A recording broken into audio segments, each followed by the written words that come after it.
ایک شخص نے کسی سے بچی یا بچہ لیا پرورش کے لیے، ان کے ہاں اولاد نہیں تھی،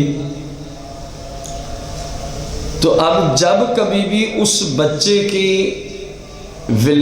ولادت کی حیثیت سے کلام ہوگا کہ اس کا باپ کون ہے، اس کی ماں کون ہے، تو جو پرورش کر رہے ہیں وہ اپنا نام نہیں بتا سکتے۔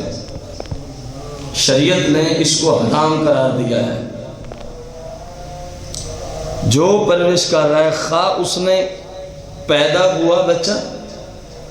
اور جس کے پیٹ سے نکلا اس کے پاس 10 منٹ بھی نہیں رہنے دیا، فرض کیا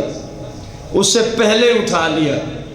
کیونکہ ہمارے یہاں لوگ پھر آگے کہانیاں سناتے ہیں، اس نے تو ابھی اپنی ماں کا دودھ ہی نہیں پیا تھا، ہم نے لے لیا تھا،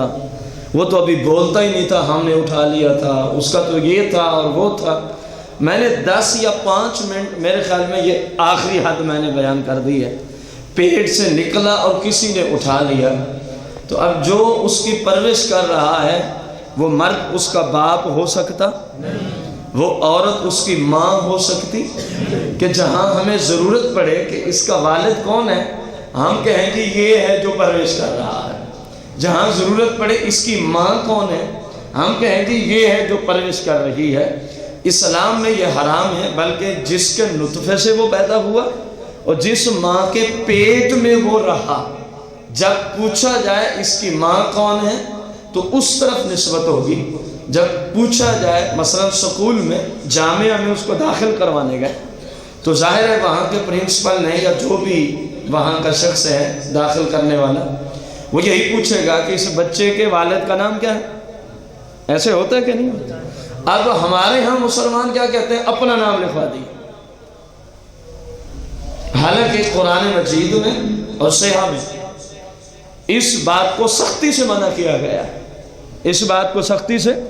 حتیٰ کہ سورہ احزاب میں آپ دیکھیں اتنا اس مسئلے کو واضح طور پہ قرآن مجید میں بیان کیا گیا۔ سرکار دو جہاں، میرا وہ موضوع نہیں، میں اپنے مطلب کا وہاں سے جملہ لوں گا۔ ایک صحابی کو آپ نے اپنا منہ بولا بیٹا بنایا ہوا تھا، انہوں نے ایک عورت سے نکاح کیا، طلاق دے دی، پھر سرکار علیہ السلام نے اسی خاتون سے عدت کے بعد نکاح فرما لیا۔ کیا فرما لیا؟ یہ قرآن مجید میں مسئلہ موجود ہے۔ اب منافقین نے اعتراض شروع کر دیا، کیونکہ منافق کا کام ہی ہمیشہ یہی ہے کہ وہ مصطفیٰ کے دین کے خلاف ہی زبان نکالتا ہے۔ منافق ہمیشہ ہی محبوب علیہ السلام کے خلاف ہی بولے گا، کہنے لگے او جی نئی شریعت دیکھ لو، بیٹے نے جس خاتون سے نکاح کیا تھا طلاق دی، تو اب باپ نے اسی سے نکاح کر لیا۔ قرآن مجید فرقان حمید میں اللہ کریم نے ان منافقوں کے رد کے لیے آیات بینات کو نازل فرما کے بتایا کہ جس کو تم منہ بولا بیٹا بنا لیتے ہو وہ تمہارے حقیقی بیٹے جیسا نہیں ہو جاتا، اس کی ولدیت تم نہیں ہو، جہاں باپ کی ضرورت پڑے وہاں یہ نہیں آئے گا، یہ تو پرورش کرنے والا ہے۔ یہ کیا کرنے والا ہے؟ اگر وہ اس کا باپ بن جاتا تو منافقین کے اعتراض کا رد نہ آتا اور نہ رسول اللہ اس عورت سے نکاح فرماتے، کیونکہ بندے کی بیٹے کی جو بیوی ہے اس سے ہمیشہ کے لیے نکاح حرام ہو جاتا ہے، ہمیشہ کے لیے نکاح کیا ہو جاتا ہے؟ حرام ہو جاتا ہے۔